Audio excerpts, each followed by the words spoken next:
All right. So here I am with another Sunday session. Going to put about 20-25 minutes into this one. Games have been a little bit reg heavy and a little bit skinny lately, but that's what it is. We got a button limp from this guy. We are going to continue. Do I lead with my fours? I think fours are kind of incentivized to lead here. Sizing's weird in the micro pots.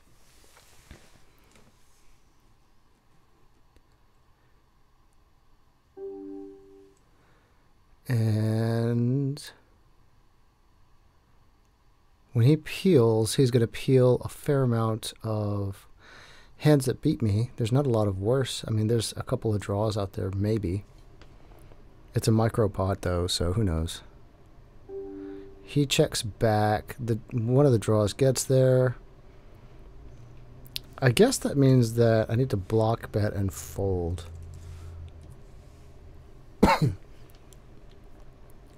So, something I've definitely been noticing recently is that, hey, all of my real wild-ass craziness has been showing up now. Is this a limp? I think it is a limp. Versus the fish. The way that pre-flop boot camp has been working out, I could check raise here, or I could just lead. Multi-way.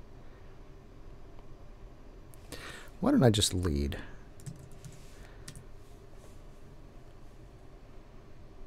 So little information. He peels. We get there. We're going to size up. A lot of his peel. Well, let's target a 10 with our sizing throughout. So we're not going to size up too big. We're just going to target a 10 and try and get a 10x to pay us off all the way down. So 10x will probably pay off like a $6 bet here.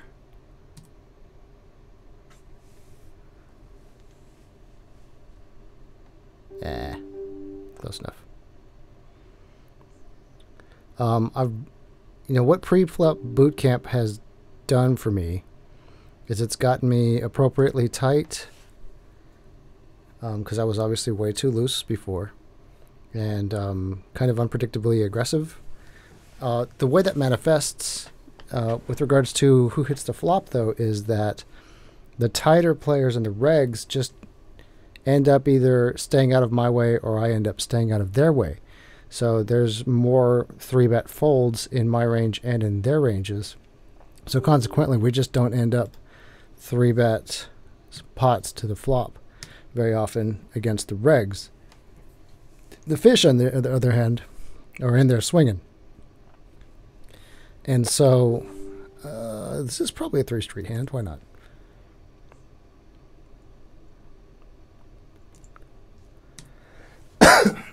So I find myself in deeper waters and in trickier situations with the fish.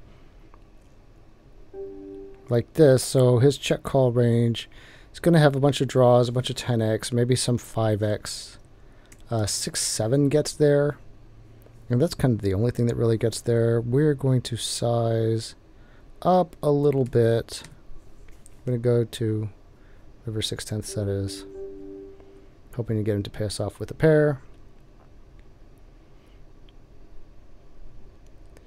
I also find myself in bluffing spots versus the fish a lot more than I find myself in bluffing spots versus regs right now. Again, because fish end up taking too many flops. And also kind of secondarily because I find myself starting to target fish pre-flop more also. So this is going to be, I don't really need to raise here. I'm just going to check and see what the hell happens. Look at that flop, lordy. Do I check raise? Do I lead? He limped.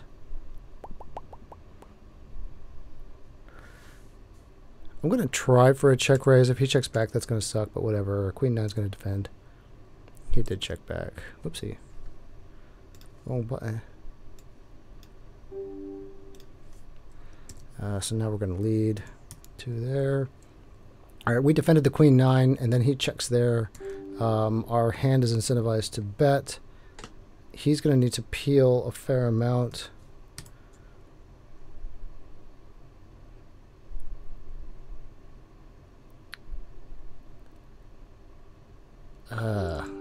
I think he might just check back and let me win that some amount of the time.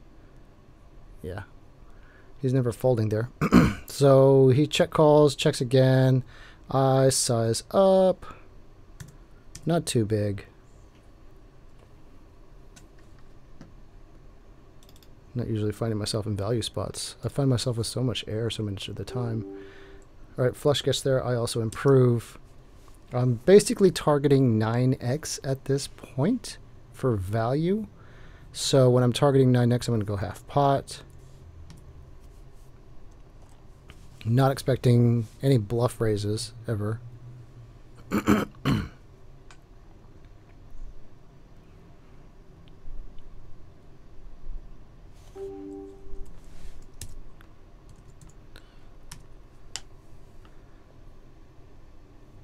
But all this preamble is to say that, you know, the combination of pre-flop boot camp and fish in a barrel and Nuffle has me just in there swinging versus the fish and kind of versus nobody else. And it's a little bit more variance, especially because I still have to hand read and do all of that. And I've been running into a bunch of spots lately where I'll be running a multi-street bluff versus a fish, and they'll randomly catch river a set or an invisible 2 pair. This isn't open. Which is going to happen sometimes, you know what I mean? Because they're going to be in there with hands that are just way too weak. But it's still, like, it's a ton of fun. That is for sure. He defends. We have top pair. We're pretty incentivized to continue to bet here. I don't think I want to size up too big here either.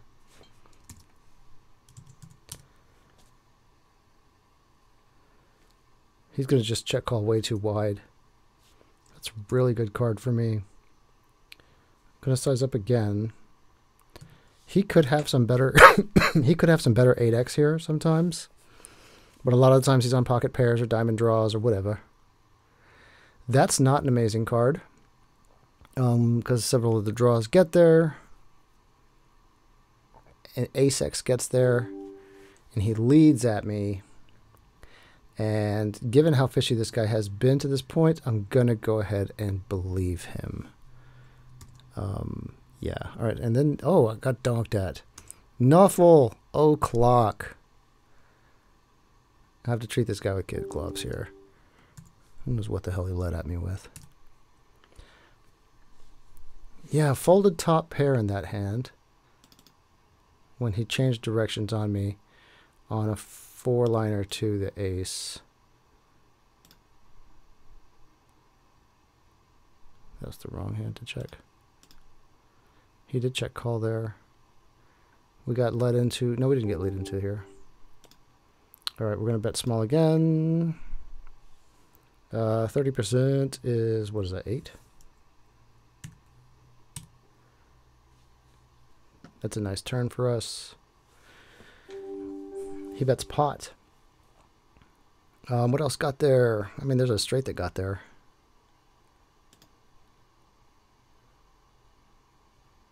And another one. And the back door. With that said, we're too strong just to check back. We're going to target Jack X, which means we're going to bet, let's say 9. And fold to a raise from this guy. This is going to defend. We flop the gutter. Highly incentivized to check raise there on the left. Let's see what this guy had. Aces.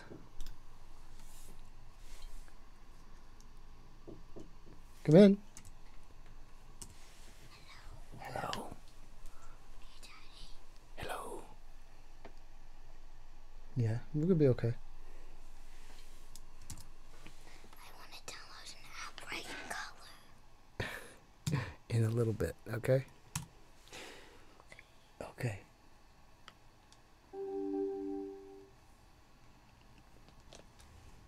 None of these apps I can color.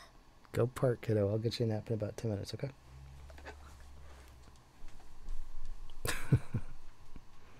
Gotta find a coloring app for the girl.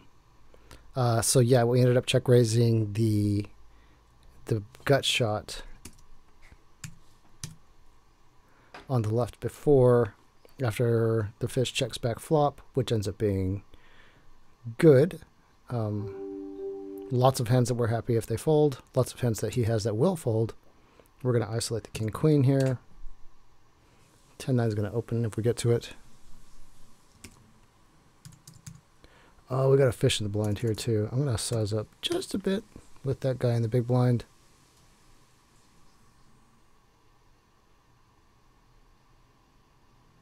He's playing 45% of hands, and I'm just flopping the world against him over and over again too. Oh, let's size up here. Oh, I think he might continue pretty wide.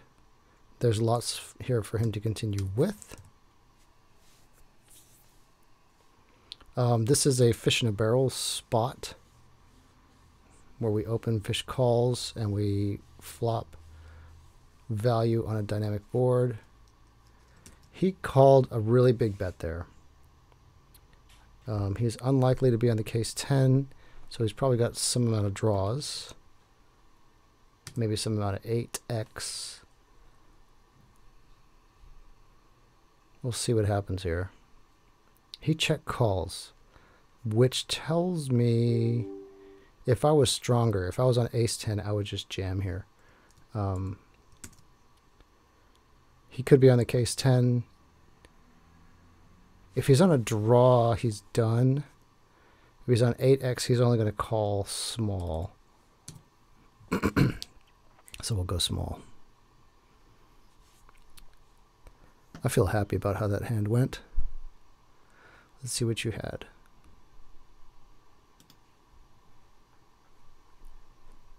He had a diamond draw with a king and cut the king at the end. There we have that. That is how the fish play that hand. Open fives, catch that board versus a relatively tight player, which means we're going to size up.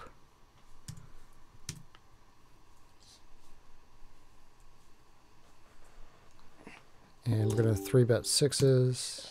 Yes, Curly. Yes. No, this does not feel the correct way.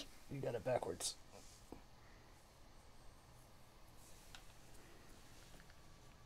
Like that. There you go.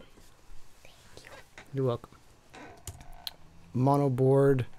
Whole bunch of nothing. 3-bet pot. We're going to just try and take it down. He snap calls. Turn bricks. Do we want to run a multi-street bluff here with 0 equity?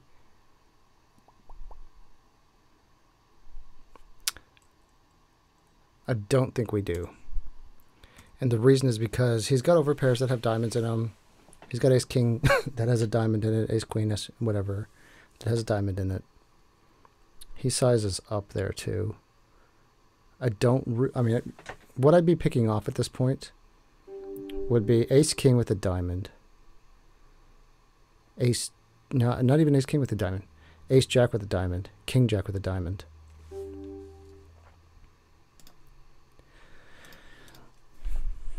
There's just not a lot of available bluffs that I beat because the queen's out there blocking a lot of his bluffs.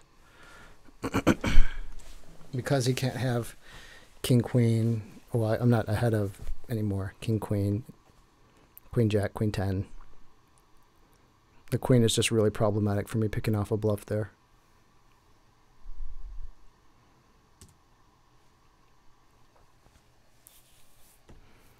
Yeah, I think that's a good fold.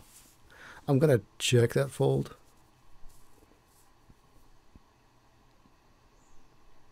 Oh, my hands are backwards here. That one. I'll be curious to see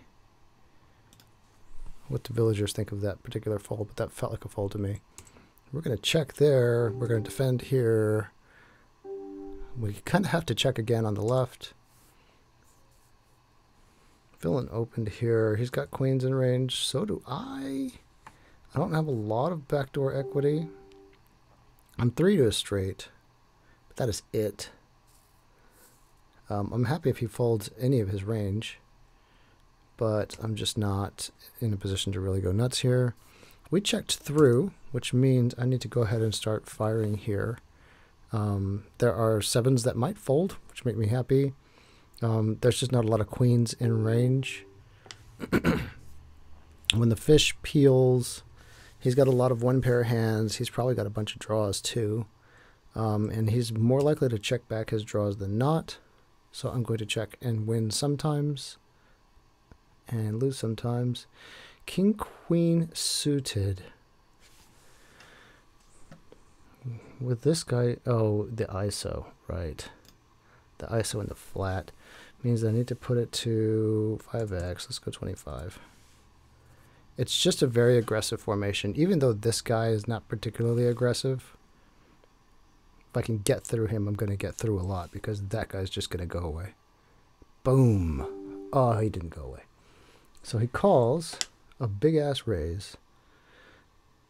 Flops air. I think I can get him down with a relatively small bet. So we're going to go a third. A little over a third. And if he continues, then I'm obviously way done with the hand. Ace 7 is... Oh, it would be an ISO. That's a snap fold.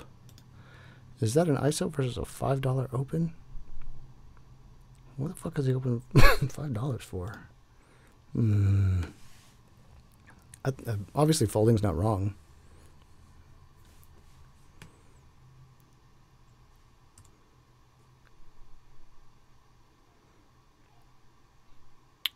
Yeah, A7 versus a $5 open.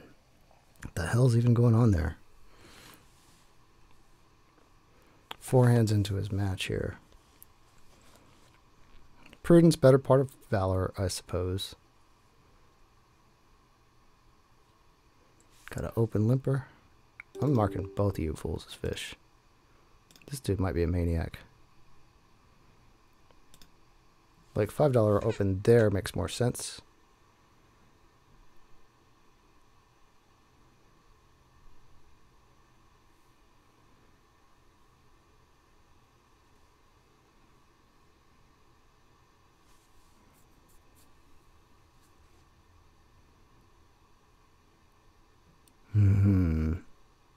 He's sizing up. Need to restack. Doink, doink.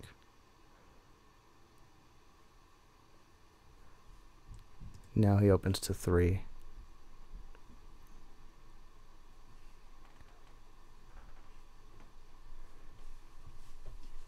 I found a coat in my closet. Cool. It's soft. Go figure out which app you want and I'll pull it for you. I don't know how to download apps. I know, but go look for one and I'll find it for you. What do you mean? You gotta go in the app store and look I for it. don't have one. I'm about to have to bail and go do technical support here. It's probably as good a time as any. There was lots of action there, so appreciate all the thoughts and prayers.